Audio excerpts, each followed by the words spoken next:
Let's start with a quick overview. This video is in two parts. Part 1 covers George Bush's involvement with 9/11, starting more than 8 months before that day of sorrow. And Bush can't lie his way out of the data that is in this document. Later in this video are some numbers which you may want to transcribe into your notebooks to evaluate some of these numbers for yourself.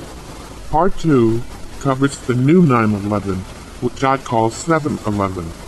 Like he was involved in 9/11, Bush is also involved in 7/11, as will be seen when we get to the Part 2 video. George Bush is not, and has not been, a gracious and thoughtful president. He has launched hostilities against Middle East countries and their leaders and their citizens under pretenses which have later proven to be false.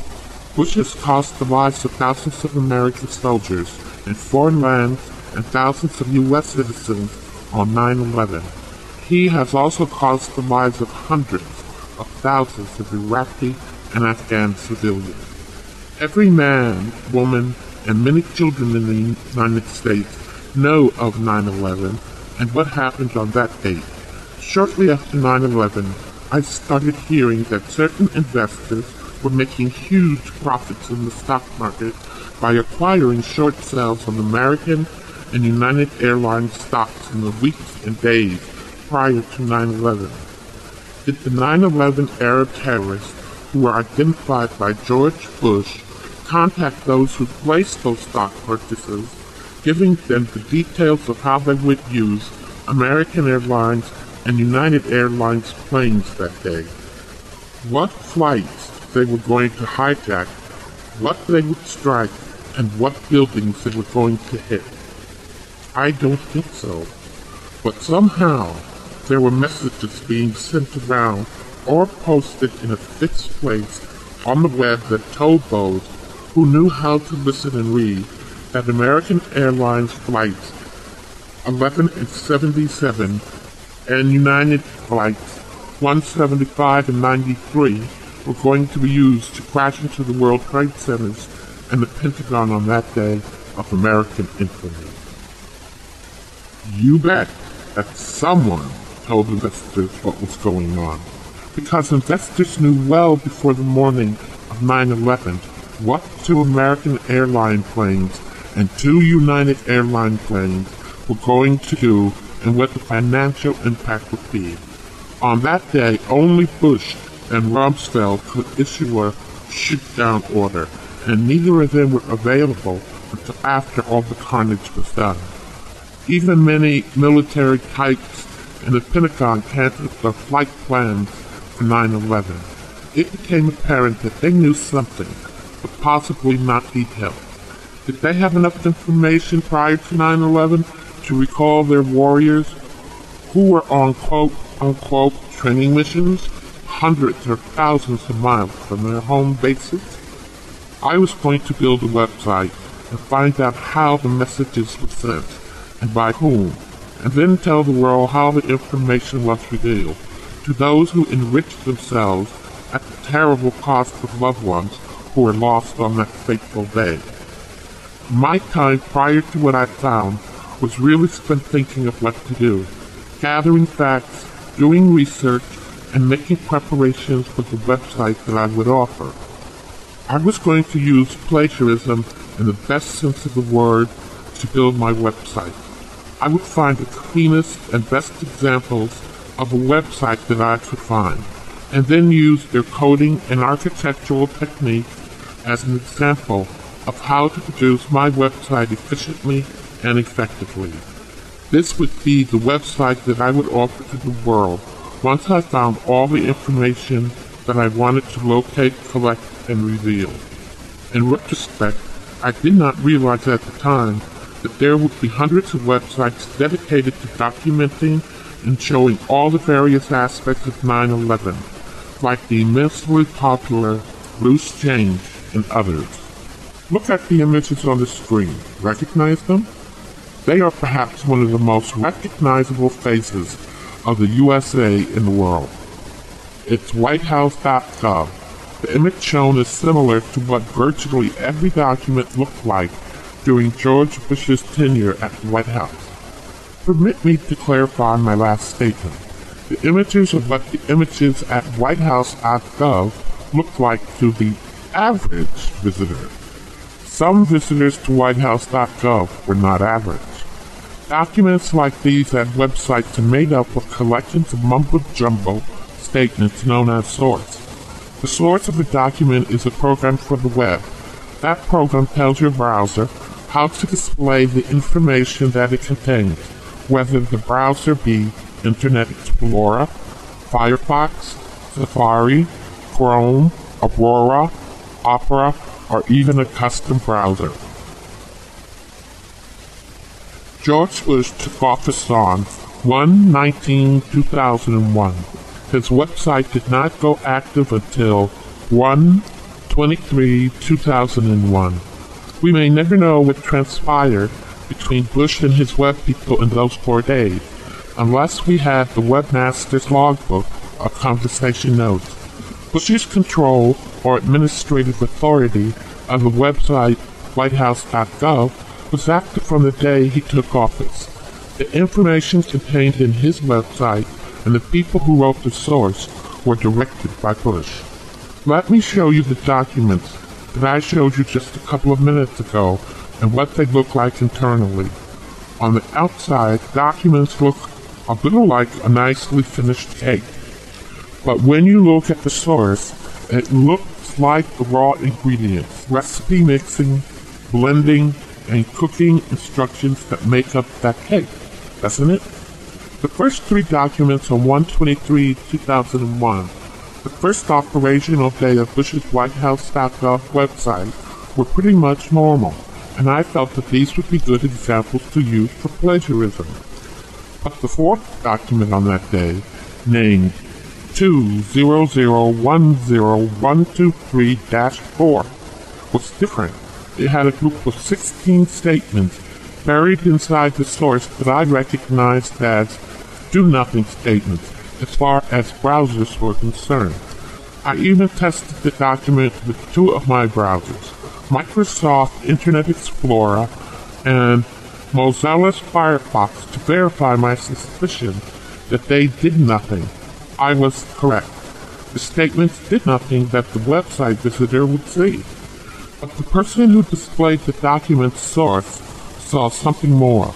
The hidden 16 statements with the embedded numbers in them from which they could build their own 256 number matrix. The source being shown is the actual, untouched source document that I captured from WhiteHouse.gov when I realized I had found something very strange. When I looked closely at the source for this particular document on WhiteHouse.gov, I became suspicious about the document, suspecting it was somehow related to 9/11. That 200100123-4 document and all other documents for the next 21 days until February 13th, 2001 at WhiteHouse.gov had that same group of 16 statements in it. On February 9th, the nuclear submarine USS Greenville crashed into and sunk the Japanese fishing vessel MV Ehime Maru, killing 9 Japanese fishermen sailors, including 4 high school student fishermen in training. Was the sinking of the Ehime Maru an accident or an act of terrorism? He was not behind the wheel of the submarine when it crashed into the Japanese vessel. U.S. civilians on the demo ride were. There were lapses in judgment on the part of the officers of the U.S. submarine, and they were punished. The date of the sinking, February 9th, was a key to 9/11, as will be shown shortly. There were no Muslims or Arab terrorists among the U.S. civilians who were piloting the Greenville as it struck the Ehime Maru, only U.S. citizens. I had for a long time thought that the date of the submarine crash was to tell listeners that 9/11 would occur in the 9th month September. In retrospect, I was wrong. The sinking of the Ahimi Maru on the 9th day of February was also to provide the number 9 into the real terrorist jigsaw puzzle. Together, 9 was multiplied by the number of repeating days, 21, to point to the next event in the terrible chain leading to 9/11. The number 9 times 21 equaled 189. Earlier I said that the group of 16 numbers repeated for 21 days, ending on February 13th. When I added 189 to February 13th, the next significant date was going to be August 21st. What happened on that day? No one saw except those who were explicitly looking for something of consequence, and it was there, at Bush's WHITEHOUSE.GOV website.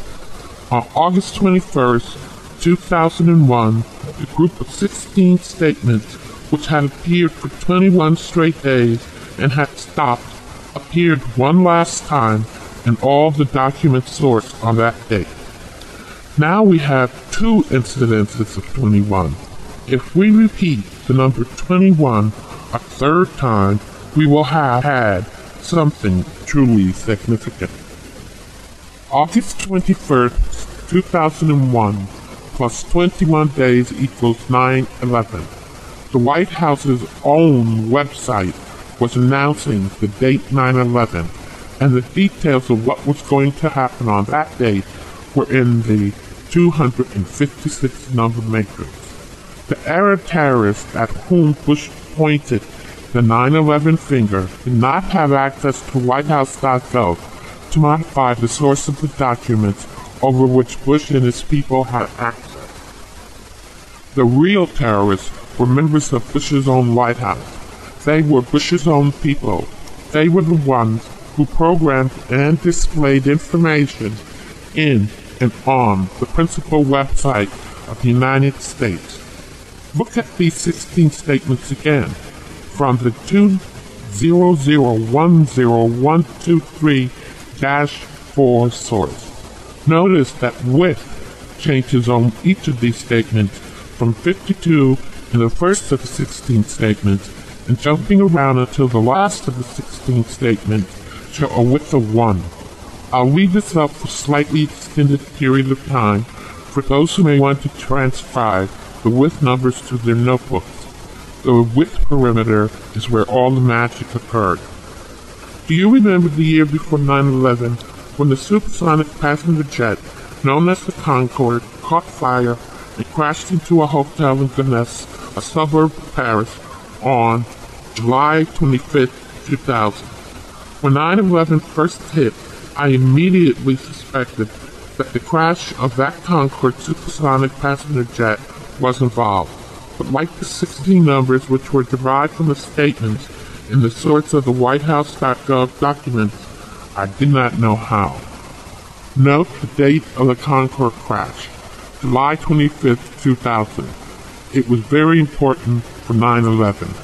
The video showed that the fire from the Concorde was very vigorous and pretty frightening to those on the ground. After 9/11, I analyzed date intervals, noting that the date of the Concorde disaster to 9/11 was 413 days. I knew that most numbers are really combinations of other numbers, which are multiplied together. The number like 115 is made up of the number 23 times 5. So I programmed my computer to tell me how numbers like 413 are broken down. What I found was that 413 was made up of the two numbers 59 and 7. I immediately noted that the crashed Concorde was flight number Air France 4590. Noting that the number 59 was in the Air France flight number 4590,